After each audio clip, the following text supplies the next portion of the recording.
Krishna Putri. Saya Dewi Sela Permatasari. Saya Yoga Nantanael. Saya Ahmad Jadi Suryani. Kami akan menunjukkan video wawancara tersebut. Hai Bu Rahmi, gimana kabarnya Bu? Alhamdulillah baik-baik saja. Cindy bagaimana kabarnya? Alhamdulillah Bu, di sini aku ada tugas kelompok memberikan 5 pertanyaan mengenai hak wawancara kepada guru dan 5 pertanyaan kewajiban wawancara kepada guru. Ya, boleh. Yang pertama, pertanyaan mengenai hak. Sebagai seorang guru, hak apa saja yang Ibu miliki dalam menentukan metode pengajaran yang paling efektif bagi siswa itu? Pertama, hak Ibu adalah mendapatkan pelatihan yang disuruh oleh kepala sekolah. Jadi dalam pelatihan itu kita bisa menentukan metode pengajaran yang terbaik untuk siswa. Oke Bu, lanjut ya Bu. Bagaimana Ibu memastikan bahwa hak siswa untuk mendapatkan pendidikan yang terpenuhi di kelas, terutama bagi siswa dengan kebutuhan khusus? Biasanya kita menerapkan ada namanya diferensiasi. Diferensiasi itu artinya kita membedakan antara siswa yang anak ABK atau anak yang inklusi dengan metode yang berbeda dengan anak yang bukan inklusi. Biasanya kita dari awal itu kita akan menggunakan tes awal bahwa anak ini mampu tidak mengikuti pembelajaran seperti apa yang kita biasa ajarkan. Jika mereka tidak mampu, kita akan memberikan metode yang lain. Begitu. Baik Bu. Selanjutnya, dalam hak disiplin siswa, hak apa yang Ibu dapat miliki untuk menjaga ketertiban kelas sambil tetap menghormati hak-hak siswa? Coba diulangi pertanyaannya. Dalam hak disiplin siswa, hak apa yang Ibu dapat miliki untuk menjaga ketertiban kelas sambil tetap menghormati hak-hak siswa? Iya, kita tetap memberikan pengarahan kepada siswa agar tetap disiplin dan tetap mengikuti aturan. Walaupun mereka misalnya melanggar aturan, kita tetap memberikan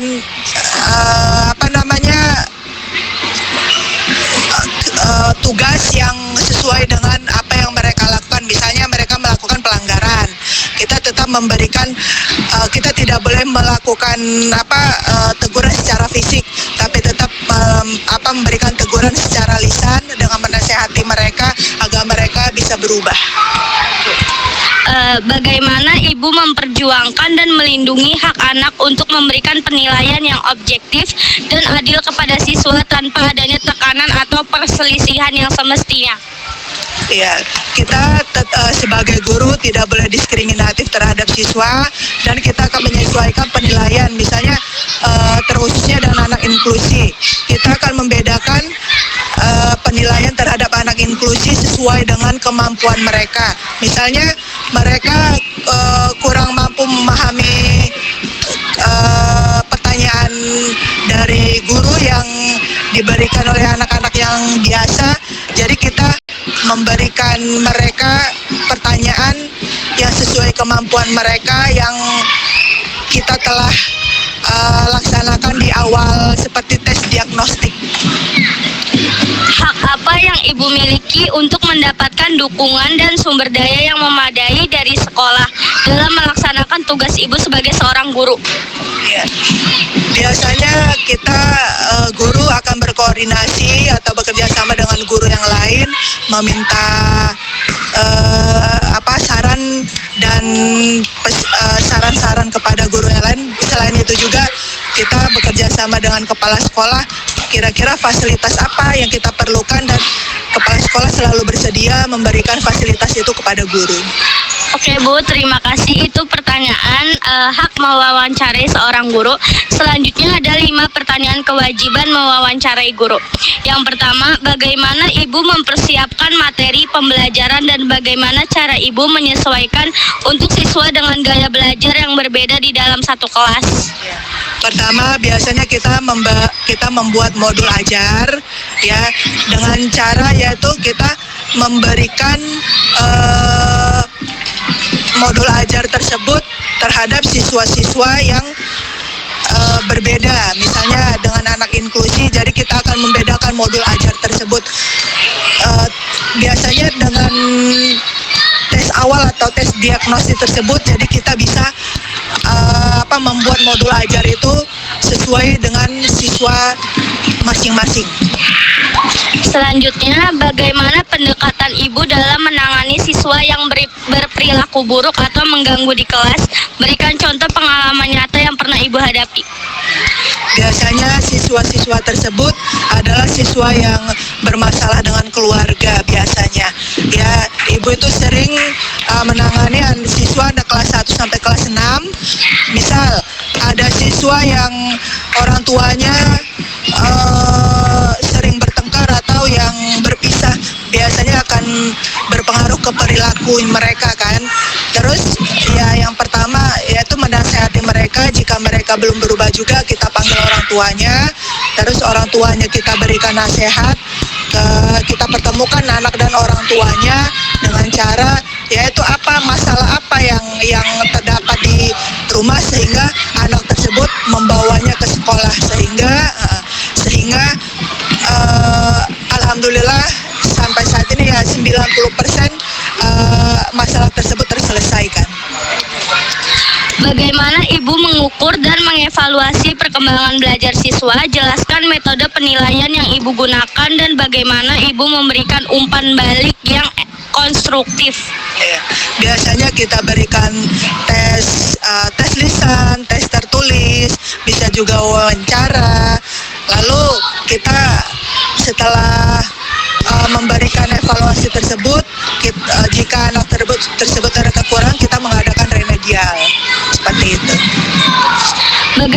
Bagaimana ibu akan menjalin komunikasi dan kerjasama dengan orang tua siswa, terutama ketika ada masalah dengan perilaku atau nilai akademik anak mereka? Biasanya kami sebagai guru pertama yaitu mengusahakan agar anak tersebut rajin belajar dan cara menasehatinya. Setelah itu kita akan panggil orang tuanya, bagaimana cara mengajarkan anak di rumah dan belajar di rumah, karena belajar itu tidak hanya di sekolah saja, dan biasanya orang tua hanya memberikan atau menyerahkan pembelajaran ke sekolahan, tapi ternyata tidak seperti itu kan kenyataannya. Kita juga harus bekerja sama dengan orang tua agar mereka juga bisa memberikan pembelajaran di rumah dengan cara mengulang kembali pelajaran tersebut. Yang terakhir, selain di dalam kelas, kewajiban apa saja yang ibu akan dapat lakukan sebagai bagian dari tim pengajar di sekolah ini? Kewajiban kita adalah berkoordinasi dengan guru-guru yang lain, yaitu bagaimana cara mengajar yang terbaik dengan metode yang terbaik. Selain itu juga karena kita sekolah komplek, kita juga biasanya mengadakan pertemuan antar guru-guru satu komplek, baik guru-gurunya ataupun kepala sekolahnya, dengan cara mengadakan rapat, atau biasanya sekarang itu ada program POMBEL, kelompok belajar antar guru. Jadi kita bisa saling belajar antar guru atau saling belajar di kelompok guru yang lain atau di sekolah yang lain. Oke, terima kasih Bu Rahmi. Cukup 10 pertanyaan, 5 pertanyaan hak dan 5 pertanyaan kewajiban. Terima kasih Bu Rahmi, maaf mengganggu waktunya. Iya, sama-sama. Semoga sukses ya. Amin Bu. Assalamualaikum warahmatullahi wabarakatuh. Bapak, sebelumnya saya ingin izin mewawancarai Bapak ya. Sebelum Bapak, perkenalkan, nama saya Erna Gusna Putih. Saya dari siswa SMP di kelas 9. Sebelumnya Bapak boleh perkenalkan namanya. Oke, assalamualaikum warahmatullahi wabarakatuh. Nama saya Daniel Aldiansa, pemantau UPH Bandar Jembatan Cengkareng. Bapak, apa boleh aku ngasih pertanyaan buat Bapak? Hak wawancara pembersih jalanan itu, bagaimana Bapak menilai upah yang Bapak terima? Apakah upah tersebut sesuai dengan beban kerja dan resiko yang Bapak hadapi? Apakah tunjangan atau jaminan sosial yang Bapak dapatkan? Alhamdulillah untuk saat ini gaji dan jaminan tenaga kerja sudah memenuhi melebihi dari UMR. Selanjutnya, apakah Bapak dibekali dengan alat pelindung diri yang memadai dan berfungsi dengan baik? Apakah ada pelatih atau informasi mengenai prosedur keselamatan kerja yang dapat Bapak terima? Oke, untuk perlengkapan pekerja kita sudah disiapkan dari Pemprov DKI Jakarta, dari Dinas Lingkungan Hidup diadakan perlengkapan pekerja, itu namanya pelampung, alat pelindung diri, yang mana setiap tahunnya dibagikan oleh PJLP untuk menggunakan pada saat musim hujan atau banjir. Untuk keamanannya udah pasti safety.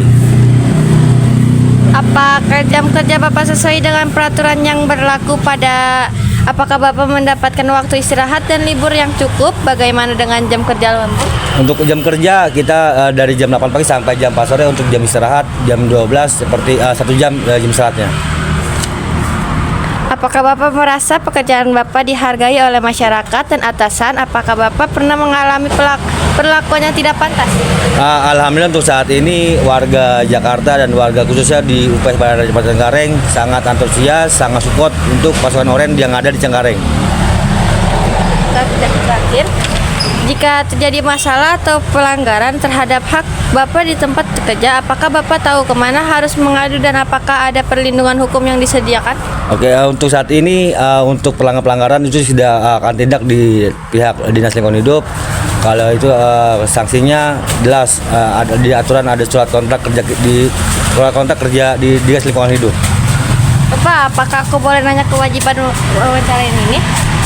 Bisakah diceritakan secara perinci apa saja rutinitas harian yang menjadi kewajiban utama Bapak dalam menjaga kebersihan jalan? Untuk aktivitas UPS Bandara Kecamatan Cengkareng, Dinas Lingkungan Hidup, kerja kita mulai dari melakukan apel pagi jam 7 dan setengah 8 kita berangkat ke lokasi, yang mana jam 8 sudah start melakukan penyisiran sampah sampai jam 12, dan setelah itu kita adanya pengangkutan sampah setiap harinya. Bagaimana Bapak memastikan area yang menjadi tanggung jawab Bapak tetap bersih dan tidak ada sampah yang tertinggal, terutama di area yang ramai?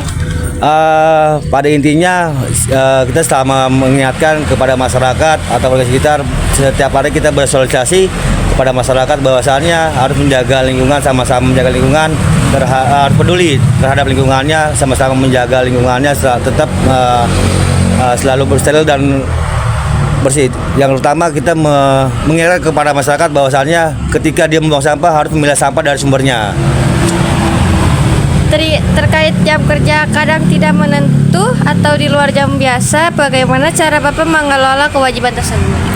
Untuk mengelola, ya kita di waktu senggang kita ada program dari Pergub 77 yang mana pilah sampah. Ketika kita melakukan aktivitas itu, selain itu kita ada melakukan pilah sampah dari sumbernya, misalkan kayak botol bekas, air, botol mineral, styrofoam dan organik dan organik. Selain menyapu dan mengangkut sampah, apakah ada kewajiban lain yang harus Bapak lakukan seperti membersihkan saluran air atau merawat fasilitas umum? Ya, itulah itu tugas pokok kami, ya kan, yang mana saluran PHB, kali, sungai dan waduk itu wajib untuk kita bersihkan selaku pasukan oranye. Aku mau nanya pertanyaan terakhir ya. Apa tantangan terbesar yang Bapak sering hadapi saat menjalankan kewajiban Bapak dan bagaimana Bapak bisa mengatasinya?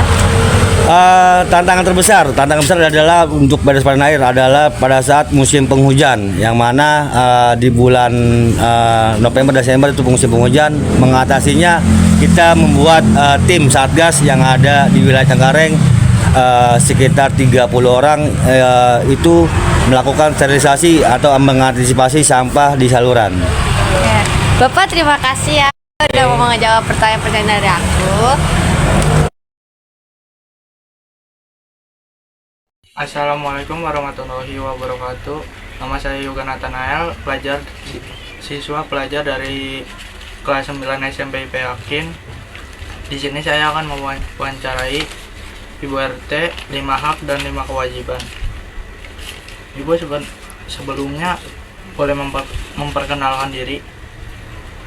Nama saya Rini Indriani, Ketua RT 08 RW 03 Kelurahan Cengkareng Timur. Ibu, saya izin bertanya, 5 hak 5 hak menjadi ketua RT. Apa saja tugas utama dan tanggung jawab Ibu sebagai ketua RT di lingkungan ini? Tugas ketua RT itu adalah perpanjangan tangan dari kelurahan dan membantu tugas-tugas kelurahan di wilayah untuk kepada masyarakat. Yang kedua, program atau kegiatan apa saja yang telah dan akan Ibu laksanakan untuk meningkatkan kerukunan dan kesejahteraan warga? Untuk kesejahteraan dan kerukunan ya, kerukunan antar umat ya mungkin dengan memberikan kebebasan kepada warga untuk memeluk agamanya masing-masing dan beribadah sesuai agamanya masing-masing. Yang ketiga, apa kendala terbesar yang sering dihadapi dalam menjalankan tugas sebagai ketua RT dan bagaimana cara Ibu mengatasinya? Untuk di lingkungan kebanyakan sih ya biasa ya, warga sering ribut dengan tetangganya, tapi ya alhamdulillah selama ini sih masih bisa didamaikan.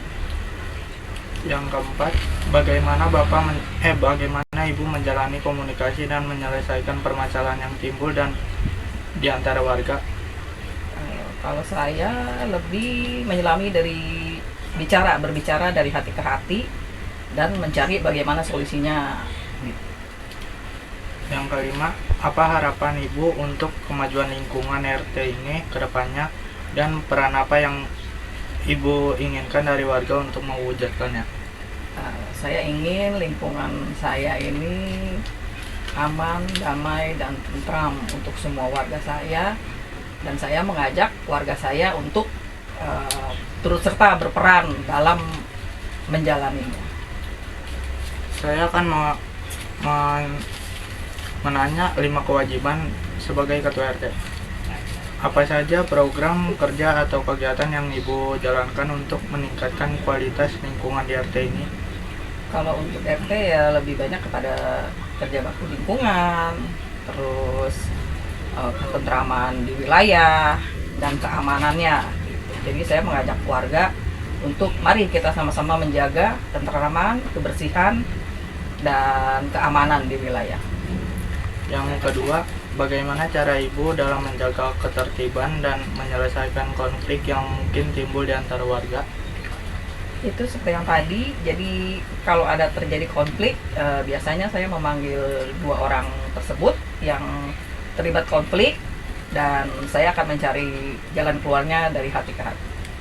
Yang ketiga, apa peran Ibu dalam mengumpulkan dan menyampaikan informasi atau data dari warga kepada pihak kelurahan atau tingkat yang lebih tinggi?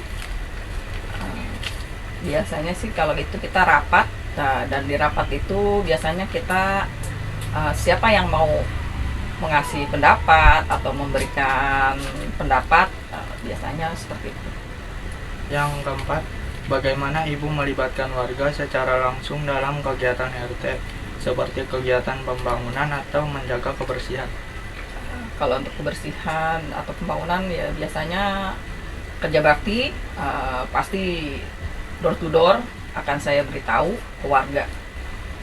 Yang kelima, apa kendala terbesar yang sering dihadapi dalam menjalankan tugas sebagai ketua RT dan bagaimana cara Ibu mengatasinya? Ya namanya memimpin orang banyak, ya semuanya tentu tidak sama. Dan ya istilahnya salah paham atau selisih pendapat itu udah pasti ada.